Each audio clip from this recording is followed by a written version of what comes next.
N'as-tu rien attrapé aujourd'hui ? Non, dit l'homme. J'ai attrapé un flète qui disait qu'il était un prince ensorcelé. Alors je l'ai laissé repartir. Tu aurais pourtant dû lui demander quelque chose. Nous habitons ici dans cette masure qui pue et qui est répugnante. Retourne-y et fais en sorte qu'il te donne une petite maison. Le flète te vaut bien cela. Bienvenue dans l'espace du pêcheur et sa femme. Dans sa version définitive, publiée par les frères Grimm en 1857, ce conte nous entraîne dans la montée du désir et nous rappelle qu'on peut parfois tout perdre à trop vouloir. Si vous aimez redécouvrir les contes anciens dans leur version originale, vous pouvez rejoindre l'espace du conte en vous abonnant. Je vous souhaite une belle écoute. Il y avait une fois un pêcheur et sa femme qui vivaient ensemble dans une masure tout près de la mer, et le pêcheur allait chaque jour là-bas et pêchait à la ligne, et il y pêchait et pêchait. Un jour, il était assis et regardait dans l'eau claire, et il regardait et regardait. Soudain, la ligne descendit vers le fond, profondément, très profondément, et lorsqu'il la remonta, il y avait un grand flète au bout de l'hameçon. Alors le grand poisson plat lui dit « Écoute donc, pêcheur, je t'en prie, laisse-moi vivre, je ne suis pas un véritable flète, je suis un prince ensorcelé. À quoi cela te sert-il si tu me tues ? Je ne serai de toute façon pas bon à manger. Remets-moi dans l'eau et laisse-moi partir. » « Eh bien, dit l'homme, tu n'as pas besoin de faire tant de paroles. Un flète qui peut parler, là, je veux bien le laisser partir. » Avec cela, il le remit dans l'eau claire, et le flète descendit vers le fond, et laissa derrière lui une longue traînée de sang. Après quoi, l'homme rentra, et alla vers sa femme qui était dans la masure. « Homme, dit la femme, n'as-tu rien attrapé aujourd'hui ? » Non, dit l'homme. J'ai attrapé un flète qui disait qu'il était un prince ensorcelé. Alors je l'ai laissé repartir. Tu ne lui as donc rien demandé en échange ? Dit la femme. Non, répondit le pêcheur. Qu'aurais-je donc pu lui demander ? Oh, s'énerva la femme. C'est pourtant quelque chose que tu ailles chaque jour pêcher sans jamais rien attraper. Tu aurais pourtant dû lui demander quelque chose. Nous habitons ici dans cette masure qui pue et qui est répugnante. Tu aurais dû lui demander une petite maison pour nous. Oh, dit l'homme. Qu'est-ce que nous ferions donc d'une petite maison ? Retourne-y, ordonna la femme. Le flète te vaut bien cela, et fais en sorte qu'il te donne une petite maison. Il le fera sûrement. Ça ne plaisait pas vraiment au pêcheur, mais il ne voulait pas non plus aller à l'encontre de sa femme. Et il retourna vers la mer. Mais lorsqu'il arriva, l'eau était devenue jaune et verte, et n'était plus tout à fait aussi claire qu'avant. Elle était un peu épaisse et bouillonnante. Il se tint là et dit « Petit homme, timpeté, petit flète dans la mer. Ma femme, l'Ilsebill, veut autre chose que moi. » « Eh bien, que veut-elle donc ?» dit le flète. « Oh, dit l'homme tout attristé, elle voudrait bien avoir une petite maison. »« Va seulement là-bas, dit le flète. Elle l'a déjà. » Alors l'homme s'en alla, et lorsqu'il arriva, sa femme n'était plus dans la masure. Une petite maison se trouvait là, et sa femme était assise devant la porte, sur un banc. Elle le prit par la main et dit « Entre donc, c'est vraiment bien mieux maintenant. » Alors ils entrèrent, et il y avait là un petit vestibule, et une petite pièce, et une chambre avec un lit, et une cuisine, et un garde-manger, avec tout ce qui est nécessaire. Et derrière la petite maison, il y avait une petite cour avec des poules et des canards, et un petit jardin avec des fruits et des légumes. « Regarde, dit la femme, n'est-ce pas agréable ? » « Oui, dit l'homme, nous resterons ainsi. Maintenant nous pouvons vraiment vivre heureux. »« Nous y réfléchirons, dit la femme. Avec cela, ils mangèrent quelque chose et allèrent dormir. Cela dura ainsi 1 semaine, ou 14 jours, quand la femme dit « Écoute donc, mon homme, cette petite maison est trop étroite, et la cour et le jardin sont si petits. Le flète aurait quand même bien pu nous donner une plus grande maison. Je veux habiter dans un palais de pierre. »« Quoi ?» dit l'homme. « Habiter dans un palais ? Mais ça ne va pas. Le flète ne peut pas nous donner un palais. »« Quoi ?» dit la femme. « Il peut bien le faire ? Va seulement là-bas. Je veux avoir un palais tout en pierre. » L'homme était effrayé, et il ne voulait pas y aller. Il pensa Tout cela finira mal. Mais il y alla tout de même. Lorsqu'il arriva, l'eau était d'un bleu sombre et violet, et la mer était même grise et épaisse. Elle n'était plus du tout jaune et verte, mais elle était encore calme. Alors il se tint là et dit « Petit homme, Timpeté, petit flette dans la mer. Ma femme, l'Ilzébil, veut autre chose que moi. » « Eh bien, que veut-elle donc ?» dit le flette. « Oh, dit-il à moitié attristé, elle veut habiter dans un palais de pierre. Retourne là-bas. Elle se tient déjà devant la porte, dit le flette. Alors l'homme s'en alla, et il pensait rentrer à la maison, mais lorsqu'il arriva, un palais de pierre se tenait là, et sa femme l'attendait en haut des marches. Elle le prit par la main et dit « Entre donc !» Il entra avec elle, et dans le palais, il y avait une grande salle avec des pierres de marbre, et là, s'affairaient de nombreux serviteurs, et des domestiques leur ouvraient les portes. Les murs étaient tout brillants et couverts de belles tapisseries, et dans les pièces se tenaient des chaises et des tables d'or, et des lustres de cristal descendaient des plafonds. Et derrière la superbe demeure, il y avait une grande cour avec des écuries pour les chevaux et les vaches, et un magnifique jardin avec les plus belles fleurs et de beaux arbres fruitiers. Et là, un parc s'étendait sur une bonne demi-lieue, avec des cerfs et des chevreuils, et tout ce qu'on pouvait imaginer. « Eh bien, dit la femme, n'est-ce pas beau ?»« Oh oui, dit l'homme, maintenant cela doit rester ainsi. Nous allons habiter dans ce beau palais et être heureux. »« Nous y réfléchirons, dit la femme. Après cela, ils allèrent dormir. Le lendemain matin, la femme était éveillée de bonne heure. La lumière du jour brillait à travers les vitres. Alors elle donna un coup de coude dans les côtes de l'homme et déclara « Lève-toi, mon homme, et regarde donc par la fenêtre. Ne pourrions-nous pas régner sur tout ce pays? Tu pourrais devenir roi. »« Oh, femme, dit l'homme, pourquoi voudrions-nous régner? Je ne veux pas être roi. »« Eh bien, si toi tu ne veux pas être roi, alors moi je veux être roi. Va voir le flette, je veux être roi. »« Ah, femme, mais pourquoi voudrais-tu être roi? Je ne peux pas lui dire cela. »« Mais pourquoi pas, dit la femme. Va tout de suite là-bas, il faut que je sois roi. » Alors il s'en alla, et il était tout attristé que sa femme veuille devenir roi. « Ce n'est pas juste, et ce n'est pas bien cela, pensa-t-il. Lorsqu'il arriva à la mer, l'eau était tout à fait grise et sombre. Elle se soulevait depuis le fond et sentait très mauvais, et il n'y avait encore qu'un petit vent au-dessus. Alors il se tint là et dit « Petit homme, Timpeté, petit flette dans la mer. Ma femme, l'Ilzébil, veut autre chose que moi. »« Eh bien, que veut-elle donc ?» dit le flette. « Oh, dit l'homme, elle veut devenir roi. »« Va seulement là-bas, elle l'est déjà, » dit le flette. Alors il s'en alla, et lorsqu'il arriva au palais, il découvrit qu'il était devenu beaucoup plus grand, avec une immense tour et un magnifique ornement. Et devant la porte se tenait une garde, et il y avait tant de soldats avec des tambours et des trompettes. Et lorsqu'il entra dans le palais, tout était de pur marbre et d'or, avec des couvertures de velours et de grands glands dorés. Alors les portes de la grande salle s'ouvrirent, et toute la cour se tenait là. Sa femme était assise sur un trône d'or et de pierres précieuses, et elle portait une superbe couronne d'or, et dans sa main, elle tenait un sceptre et un globe impérial. De chaque côté, auprès d'elle, se tenaient 6 servantes, en une rangée, toujours d'une tête plus petite l'une que l'autre.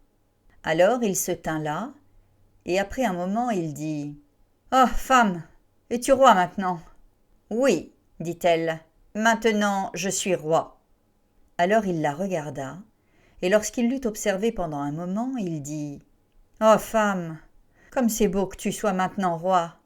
Maintenant tu ne dois plus rien devenir d'autre. »« Non, homme, dit-elle, et elle était tout à fait agitée. Il faut que je réfléchisse. » Après cela, ils allèrent dormir. Mais elle ne pouvait pas dormir tant elle pensait.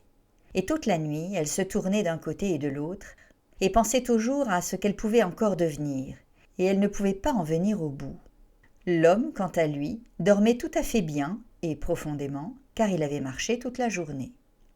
Le lendemain matin, à l'aurore, au moment où le soleil se levait, Elle lui donna un coup de coude et lui dit « Homme, lève-toi, nous allons être empereurs. »« Ah, femme, dit l'homme, mais pourquoi veux-tu être empereur ?»« Homme, dit-elle, va vers le Flèt, je veux être empereur. »« Ah, femme, dit l'homme, il ne peut pas te faire empereur.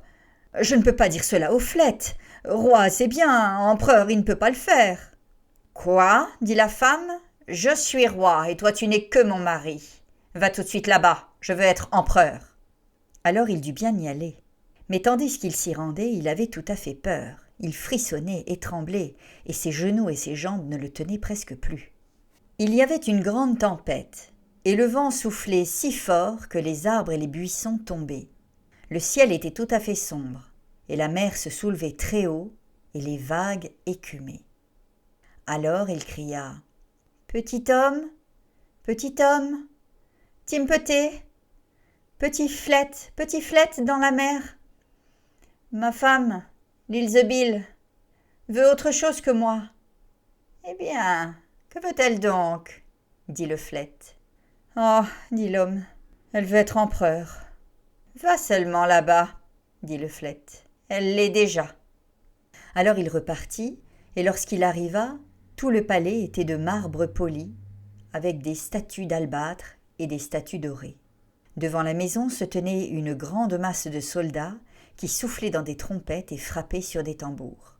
À l'intérieur du palais, des barons, des comtes et des ducs couraient comme des domestiques, et ils lui ouvraient les portes. Et tout était d'or pur.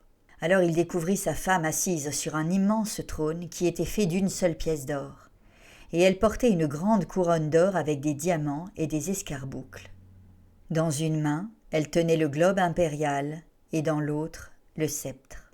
Et de chaque côté se tenaient les gens de la cour, en rang et en ligne, toujours d'une tête plus petit l'un que l'autre, depuis les plus grands jusqu'aux plus petits, qui n'étaient pas plus grands que mon petit doigt. Devant elle se tenaient beaucoup de princes et de ducs. Alors l'homme passa au milieu d'eux et dit « Femme, es-tu empereur maintenant ?»« Oui, dit-elle, je suis empereur. » Alors il la regarda fixement, et lorsqu'il l'eut regardée pendant un moment, il dit « Ah, femme, comme c'est beau que tu sois maintenant empereur !»« Homme, dit-elle, pourquoi restes-tu là debout ? Maintenant je suis empereur, maintenant je veux aussi être pape. »« Ah, femme, dit l'homme, pourquoi veux-tu être pape ? Cela ne va pas, il n'y a qu'un seul pape dans toute la chrétienté, cela ne peut pas se faire. »« Homme, dit-elle, je veux être pape. Va tout de suite là-bas, il faut que je sois pape aujourd'hui même. »« Non, femme, dit l'homme, je ne peux pas demander cela, mais c'est trop énorme, le Flèt ne peut pas te faire pape. »« Homme, que dis-tu ? Dit la femme. S'il peut me faire empereur, il peut aussi me faire pape. Va tout de suite là-bas, je suis empereur, et toi tu n'es que mon mari. Vas-tu y aller ? » Alors il eut tout à fait peur et repartit. Mais il était tout faible, il tremblait et frissonnait, et le vent soufflait sur la terre et sur les nuages. Les feuilles des arbres s'étaient envolées, et l'eau de la mer était tout à fait noire et épaisse, et bouillait même depuis l'intérieur. Mais au loin, il vit brûler un petit feu bleu. Alors il arriva tout attristé et dit « Petit homme,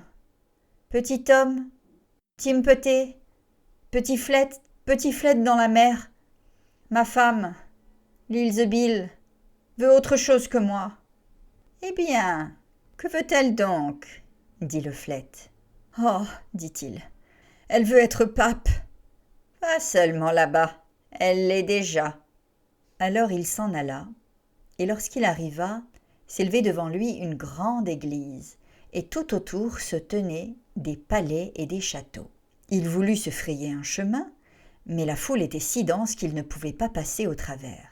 Dehors, devant la porte, se tenaient de grands princes et des rois tenant des sceptres d'or. Et à l'intérieur, tout était de pure lumière et d'or. Sa femme était assise sur un trône d'or encore plus élevé, et elle portait 3 grandes couronnes. Et elle avait autour d'elle un service divin doré, et de chaque côté se tenaient 2 rangées de cierges brillants. Les plus grands étaient aussi grands que les plus grosses tours, les plus petits comme des petites lumières d'église. « Femme, dit l'homme en le regardant fixement, Es-tu pape maintenant ? Oui, dit-elle. Je suis pape. Alors il resta là et la regarda longuement, comme s'il regardait un soleil éblouissant. Et lorsqu'il l'eut admirée pendant un moment, il dit « Oh, femme, comme c'est beau que tu sois maintenant pape !» Elle était assise là, raide comme un arbre, et ne bougeait pas. Alors il dit « Femme, maintenant tu es pape. Tu es sûrement contente, tu ne peux pas être plus que ce que tu es. »« Il faut que j'y réfléchisse, » dit la femme. Avec cela, ils allèrent se coucher, mais elle n'était pas satisfaite, et l'avidité ne la laissait pas dormir. Elle pensait toujours à ce qu'elle pourrait encore devenir, et les pensées ne lui laissaient aucun repos. L'homme dormait tout à fait bien et profondément, mais elle se retourna de tous les côtés toute la nuit. Le lendemain matin, elle se réveilla avant le jour pour voir le soleil se lever à travers la fenêtre. « Oh, pensa-t-elle, ne puis-je aussi faire se lever le soleil et la lune ? »« Homme, dit-elle en le poussant du coude dans les côtes, réveille-toi, va voir le flет. Je veux être comme le bon Dieu. » L'homme était encore à moitié endormi, mais il eut un tel effroi qu'il tomba du lit. Il pensait qu'il n'avait pas bien entendu. Il se frotta les yeux et dit « Ah, femme, mais que dis-tu ?»« Homme, dit-elle, si je ne peux pas faire lever le soleil et la lune, et si je dois attendre qu'ils se lèvent, alors je ne peux pas le supporter. Je n'ai plus une heure tranquille si je ne peux pas faire qu'ils se lèvent. » Et elle le regarda si férocement qu'il en eut des frissons. « Va tout de suite là-bas. Je veux être comme le bon Dieu. »« Ah, femme, dit l'homme en tombant à genoux devant elle, cela le flète ne peut pas le faire. Empereur et pape, il peut le faire. Mais je t'en prie, reprends-toi et reste pape. » Alors elle entra dans une telle colère que ses cheveux se dressèrent sur sa tête et arracha son bonnet et cria « Je ne peux pas le supporter, et je ne peux plus le supporter un instant de plus. » Et elle le poussa du pied. Il s'habilla et s'enfuit en courant comme un fou. Dehors soufflait une tempête, de sorte que les arbres et les rochers vacillaient, que les montagnes tremblaient et que les feuilles étaient toutes tombées à terre. Tout était noir et sombre. Il tonnait et les éclairs déchiraient le ciel. La mer montait en d'immenses vagues noires et hautes comme des tours d'église, et elle portait des couronnes blanches d'écume. Alors il cria, mais il ne pouvait pas entendre sa propre voix. « Petit homme, Timpeté, petit flète dans la mer, ma femme, l'Ilzebille, veut autre chose que moi. »« Eh bien, que veut-elle donc ?» dit le flète. « Ah, dit-il, elle veut être comme le bon Dieu. » Retourne là-bas. Elle est de nouveau assise dans sa masure.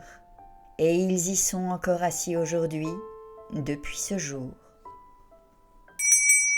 Merci d'avoir partagé ce moment dans l'espace du conte. Si cette histoire vous a touché, vous pouvez soutenir la chaîne en laissant un message ou un like. Je vous retrouve dimanche prochain pour un nouveau conte ancien.